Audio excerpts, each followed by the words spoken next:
Nous sommes de retour sur le plateau de TV Finance en direct. Je vous remercie beaucoup pour votre fidélité. Je vous remercie beaucoup si vous nous rejoignez à l'instant. Et désormais, il est l'heure de retrouver les Market Movers de Richard Mourin, alias Ricardo Invest. Bonjour Richard. Bonjour. Merci Richard d'être avec nous ce matin.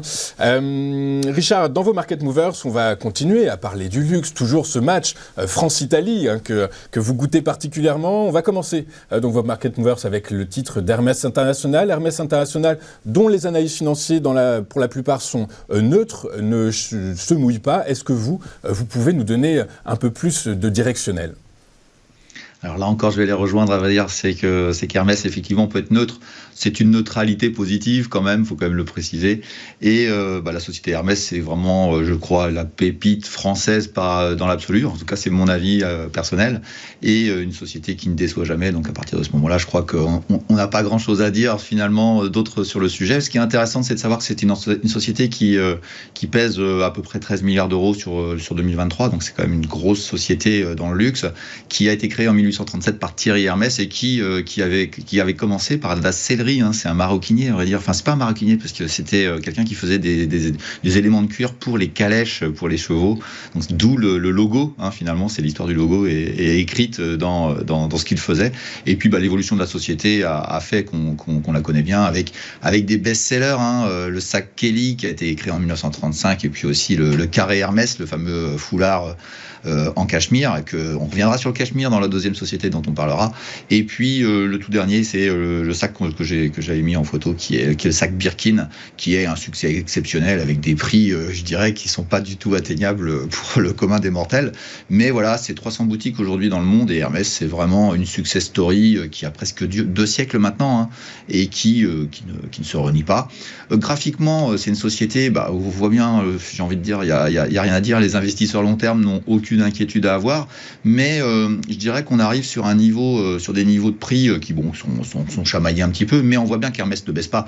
Dès qu'il y a une bonne nouvelle quelque part, qu'est-ce qui se passe ? Hermès en profite et n'hésite pas à remonter. À vrai dire, ce qui est intéressant sur le dossier Hermès, c'est de faire un petit peu le point sur sa valorisation, parce que finalement, c'est peut-être ça qu'il faut regarder de plus près. Où est-ce que l'on est ? Je ne vais pas revenir sur les marges qui sont absolument exceptionnelles au niveau exploitation, puisqu'on est autour de 42%. Mais ce qui est intéressant, c'est qu'ils ne prévoient plus d'augmentation de cette marge d'exploitation. C'est-à-dire qu'ils sont sur un palier, ils ont bien progressé sur le sujet. On a une progression de chiffre d'affaires qui est prévue, qui est toujours de l'ordre de 12% à l'année, et donc un BNA qui est aussi prévu de l'ordre de 12% par an. Donc ce qui fait qu'on est sur un niveau en termes de valorisation qui commence à interroger, donc la neutralité devient, je dirais, cohérente chez les analystes, mais on est à un PER de 52. On a déjà un prix actuellement pour 52 années de bénéfices. Donc il faut le retenir. On a eu des valorisations un peu plus faibles sur Hermès de manière historique. Quand on descend à 45, voire même 40, ça commence à être assez intéressant au niveau valorisation, mais c'est monté aussi à 65, ce qui fait qu'on est au milieu.